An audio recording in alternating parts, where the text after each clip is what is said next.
بسم اللہ الرحمن الرحیم۔ حضرت ابو موسیٰ اشعری رضی اللہ عنہ فرماتے ہیں کہ نبی اکرم صلی اللہ علیہ وسلم نے ایک موقع پر ہمیں 5 باتیں ارشاد فرمائیں۔ ایک، اللہ تعالیٰ سوتا نہیں اور سونا اس کی شان کے مناسب بھی نہیں۔ دوسرا، وہی ہے جو روزی کو کم اور کشادہ فرماتا ہے۔ تیسرا، اس کے پاس رات کے اعمال دن سے پہلے پہنچ جاتے ہیں۔ چوتھا، اور دن کے اعمال رات سے پہلے پہنچ جاتے ہیں۔ اور پانچواں، اس کے اور اس کی مخلوق کے درمیان پردہ اس کا نور ہے۔ ابن عباس رضی اللہ عنہما فرماتے ہیں کہ جب سے اللہ تعالیٰ نے حضرت اسرافیل علیہ السلام کو پیدا فرمایا ہے، وہ دونوں پاؤں برابر کیے کھڑے ہیں اور نظر تک اوپر نہیں اٹھاتے۔ ان کے اور پروردگار کے درمیان نور کے 70 پردے ہیں۔ ہر پردہ ایسا ہے کہ اگر اسرافیل اس کے قریب بھی جائیں تو جل کر راکھ ہو جائیں۔ ذرا سوچئے، سب سے زیادہ کمزور کون ہے؟ سب سے زیادہ بخیل کون ہے؟ رسول اللہ صلی اللہ علیہ وسلم نے ان دونوں کا جواب ہمیں بتا دیا ہے۔ معجم طبرانی کی روایت ہے، ابو ہریرہ رضی اللہ عنہ فرماتے ہیں کہ رسول اللہ صلی اللہ علیہ وسلم نے فرمایا، لوگوں میں سب سے زیادہ عاجز وہ شخص ہے جو دعا کرنے سے عاجز ہو، یعنی دعا نہ کرے، اور لوگوں میں سب سے زیادہ بخیل وہ ہے جو سلام کرنے میں بھی بخل کرے۔ دوستو، دعا مومن کا سب سے طاقتور ہتھیار ہے۔ اللہ کے دربار میں ہاتھ اٹھانا عاجزی اور ایمان کی علامت ہے۔ جو شخص دعا ہی نہ کرے وہ دراصل اپنی سب سے بڑی طاقت چھوڑ دیتا ہے، اس لیے وہ سب سے عاجز ہے۔ اور سلام مسلمانوں کے درمیان محبت اور بھائی چارے کی کنجی ہے۔ جو سلام میں بخل کرے وہ سب سے بڑا بخیل ہے، کیونکہ ایک عام سا جملہ السلام علیکم محبت، رحمت اور دعاؤں کا پیغام ہے۔ سلام کرنے سے کچھ کم نہیں ہوتا، البتہ اجر و ثواب بڑھتا ہے۔ اس حدیث پاک میں ہمیں 2 پیغام دیے گئے، دونوں اہم ہیں۔ ایک یہ کہ کبھی دعا کو نہ چھوڑو، دعا ہی بندے کی اصل طاقت ہے۔ دوسرا یہ کہ کبھی سلام میں بخل نہ کرو، سلام ہی محبت کا دروازہ ہے۔ آئیے ہم سب دعا کو اپنی زندگی کا معمول بنائیں اور سلام کا عام کریں، یہی کامیابی کا رستہ ہے۔ نبی کریم صلی اللہ علیہ وسلم نے فرمایا، خبردار، جسم میں ایک ٹکڑا ہے، اگر وہ درست ہو جائے تو پورا جسم درست رہتا ہے، اگر وہ بگڑ جائے تو پورا جسم بگڑ جاتا ہے۔ یاد رکھو، وہ ٹکڑا دل ہے۔ حضرت ابو ہریرہ رضی اللہ عنہ فرمایا کرتے تھے، دل بادشاہ ہے اور جسم کے باقی اعضاء اس کے سپاہی ہیں۔ اگر بادشاہ درست ہو جائے تو سپاہی بھی درست رہتے ہیں، اگر بادشاہ بگڑ جائے تو ساری فوج بگڑ جاتی ہے۔ نبی کریم صلی اللہ علیہ وسلم نے فرمایا، یہ دنیا اللہ کے نزدیک اگر مچھر کے پر کے برابر بھی حیثیت رکھتی تو اللہ کسی کافر کو ایک گھونٹ پانی تک کا نہ دیتا۔ نبی کریم صلی اللہ علیہ وسلم نے فرمایا، جو بندہ اللہ کو یاد کرتا ہے اور جو یاد نہیں کرتا، ان دونوں کی مثال زندہ اور مردہ کی ہے۔ مطلب یہ ہے کہ جو اللہ کو یاد کرتا ہے وہ زندہ ہے، اور جس کے دل میں اللہ کی یاد نہیں وہ زندہ لاش ہے۔ سنن ابو داؤد کی روایت ہے، نبی اکرم صلی اللہ علیہ وسلم ایک انصاری کے باغ میں تشریف لے گئے۔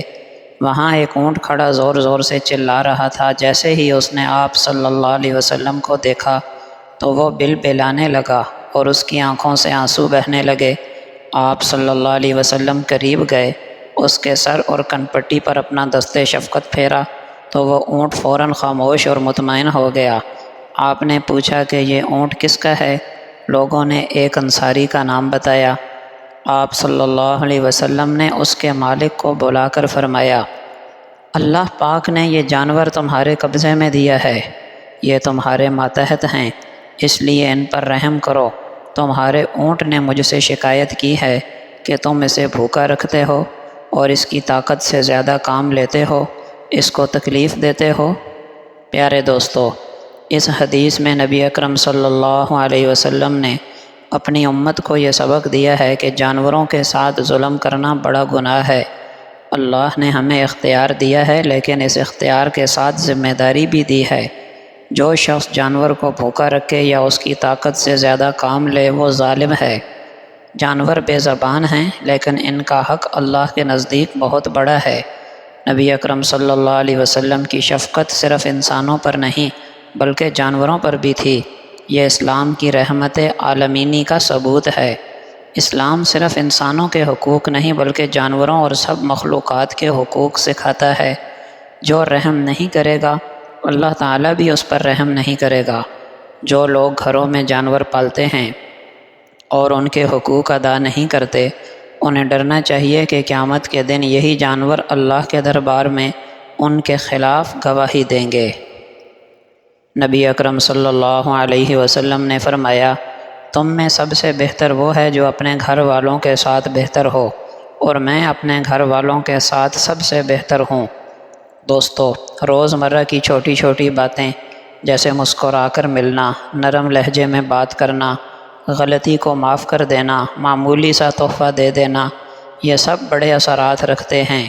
یہ چیزیں بظاہر چھوٹی ہیں لیکن دل جیتنے والی ہیں۔ یہ محبت اور اعتماد کو بڑھاتی ہیں۔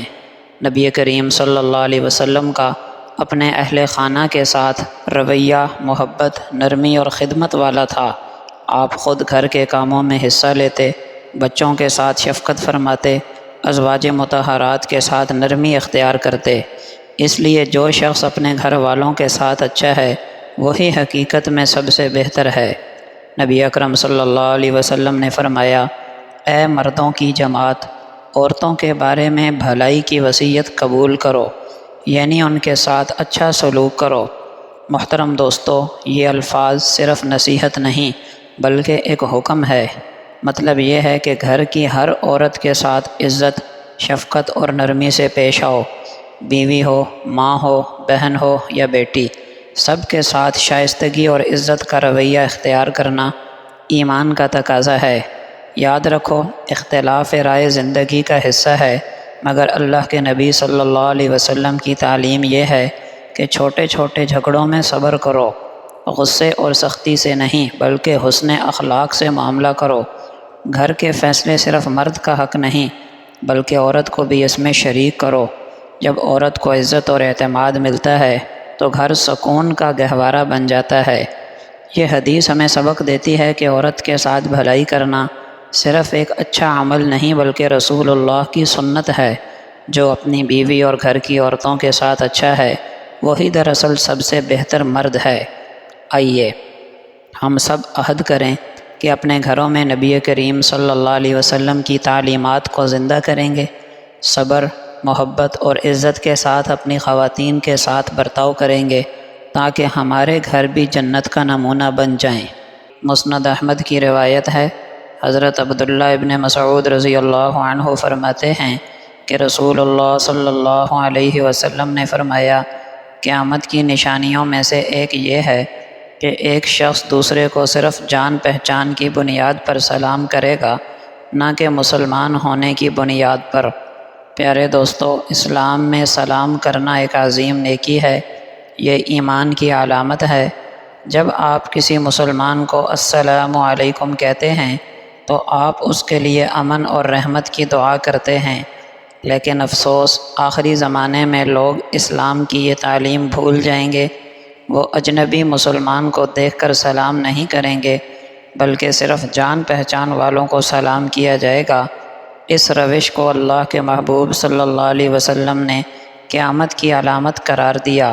صحیح مسلم کی روایت ہے، نبی اکرم صلی اللہ علیہ وسلم نے فرمایا، سلام کو عام کرو تاکہ آپس میں محبت پیدا ہو، یعنی جب آپ سلام عام کریں گے تو دل قریب آئیں گے، تعلقات مضبوط ہوں گے اور امت ایک دوسرے سے جڑی رہے گی۔ یاد رکھیے، سلام صرف تعلقات کی بنیاد پر نہیں بلکہ ایمان کی بنیاد پر ہونا چاہیے۔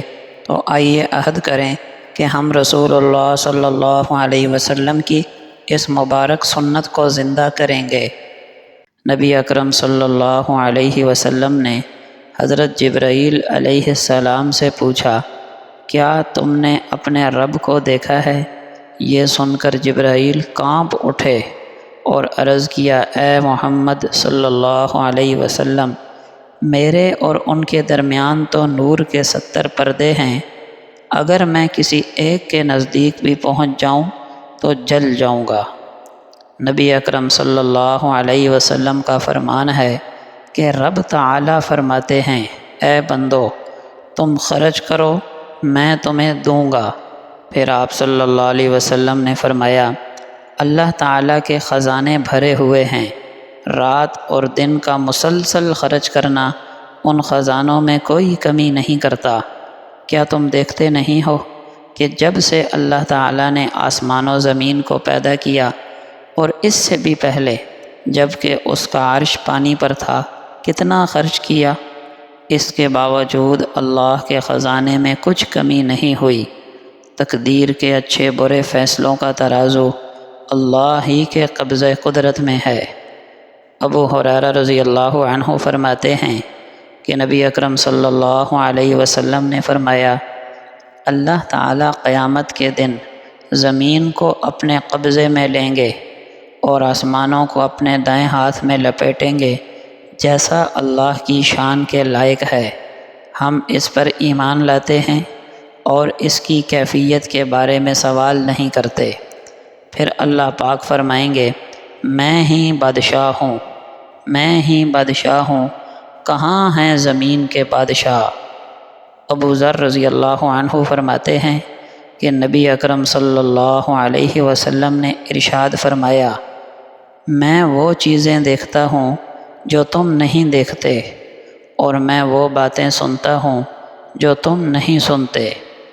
آسمان چرچراتا ہے، آسمان اللہ کی عظمت کے بوجھ سے چرچراتا ہے، جیسے کہ چارپائی وغیرہ وزن کی وجہ سے آواز کرتی ہے، اور آسمان کا حق ہے کہ وہ چرچرائے۔ اس میں 4 انگلیوں کے برابر بھی کوئی جگہ خالی نہیں جہاں کوئی نہ کوئی فرشتہ اپنی پیشانی سجدے میں رکھ کر اللہ کے سامنے عبادت نہ کر رہا ہو۔ اللہ کی قسم، اگر تم وہ باتیں جانتے جو میں جانتا ہوں تو بہت کم ہنستے اور بہت زیادہ روتے اور بستروں پر اپنی بیویوں سے لطف اندوز نہ ہو سکتے، اور اللہ تعالیٰ سے فریاد کرتے ہوئے ویرانوں جنگلوں کی طرف نکل جاتے۔ فرمایا، کاش میں ایک درخت ہوتا جو جڑ سے کاٹ دیا جاتا، یعنی کوئی حساب کتاب نہ ہوتا۔ حضرت ابو ہریرہ رضی اللہ عنہ سے روایت ہے کہ نبی اکرم صلی اللہ علیہ وسلم نے فرمایا، اللہ تعالیٰ کے 99 نام ہیں، ایک کم 100، جس نے ان کو خوب اچھی طرح یاد اور محفوظ کیا، یقیناً وہ جنت میں داخل ہوگا۔ حضرت ابی بن کعب رضی اللہ عنہ کہتے ہیں کہ ایک مرتبہ مشرکین نے نبی کریم صلی اللہ علیہ وسلم سے کہا، اے محمد، ذرا ہمیں اپنے پروردگار کا نسب نامہ تو بتائیے۔